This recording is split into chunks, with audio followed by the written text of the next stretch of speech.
Assalamualaikum warahmatullahi wabarakatuh. In the name of Allah, the most gracious and the most merciful.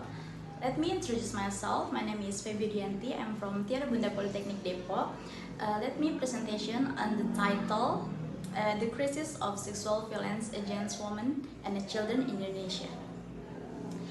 Fact, Challenge, and Action Plans for 2024.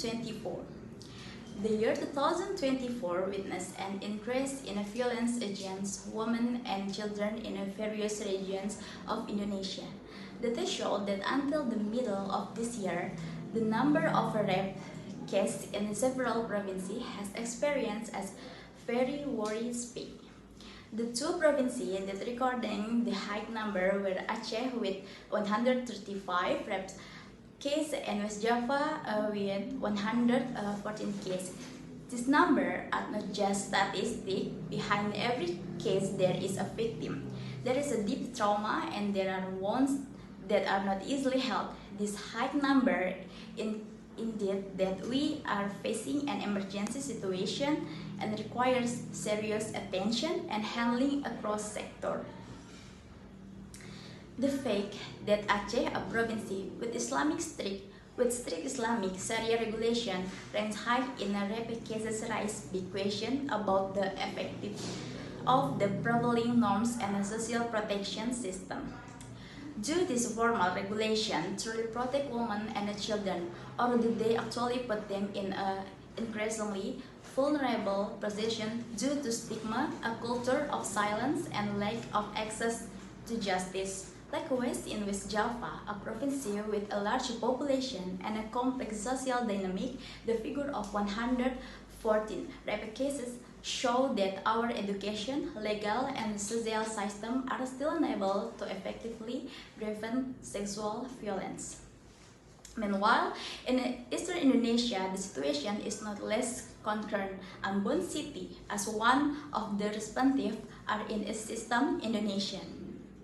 Recording 38 cases of violence against women and children in just 4 months from January to April 2024. Of that number, 18 cases affect adult women and 20 cases affect children. The form of violence that occur were very diverse, ranging from rapes in 8 cases, molestation in 3 cases, to technology and information-based violence in 6 cases.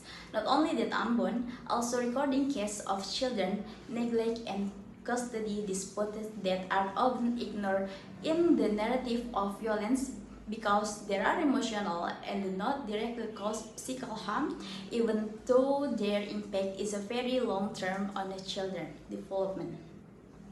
Domestic violence, or DV, is also still high with 9 cases reported in the same period.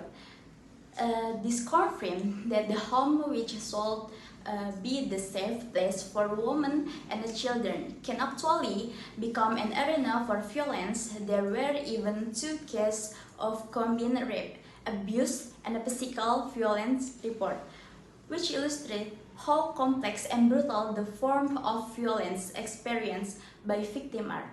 Not to mention cases of molestation of adults, which remind us that sexual violence can happen to anyone, regardless of age, social status, or the relationship between the perpetrator and the victim. All these facts imply that we are facing a crisis in protecting the basic right of women and children in Indonesia. It is not enough to rely on existing legal instruments because in reality many victims are reluctant to report. They feel afraid, ashamed, or even do not know where to go for help.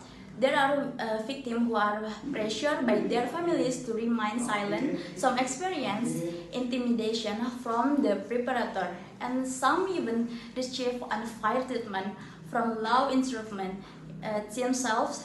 In this situation, victims do not only experience violence once, but repeatedly, both psychology, and socially.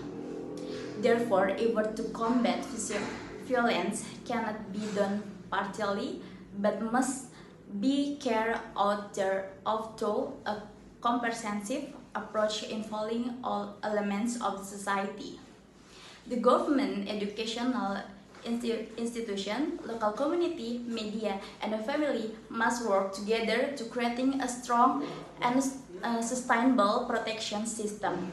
In this context, we have designed 3 strategic steps as a follow-up plan based on the principle of gender equality and social justice. The first step is the extensibility of a community for the protection and women and children at every level, whatever village, sub-district, school, or war environment.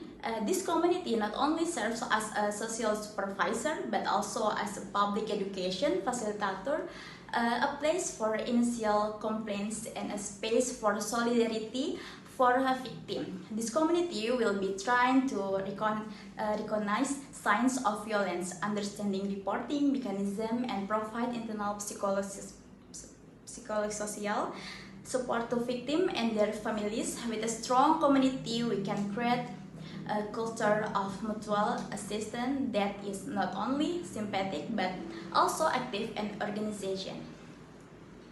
The second step is to build safe zone which can function as a temporary shelter for victims of violence. This safe zone is not just a place of physical shelter, but also a place for mental and social recovery. It will provide psychological counseling service, legal assistance, health facility, and skills training. The safe zone will be managed by a multidisciplinary team consisting of psychology, social works, gender activity, and medical personnel.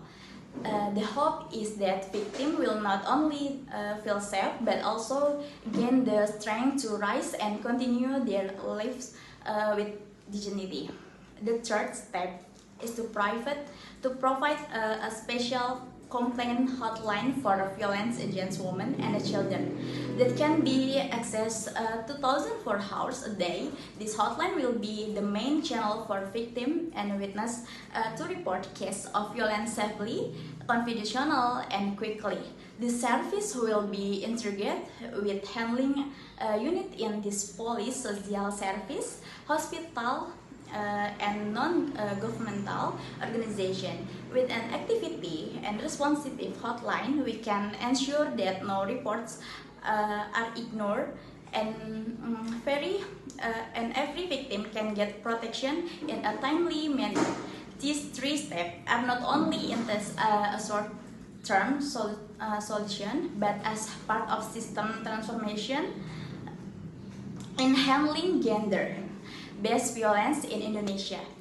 We believe that gender equality is not only about women having equal rights, but also about the entire community working together to eliminate violence and discrimination in all forms.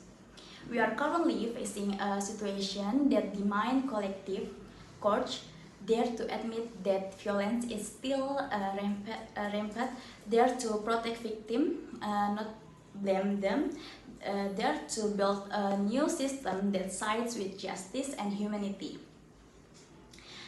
This is the time for all of us without exception to declare that violence is not our culture and equality is the future that we must fight for together. Okay, I think enough here my presentation. Sorry if there any mistake. Assalamualaikum warahmatullahi wabarakatuh.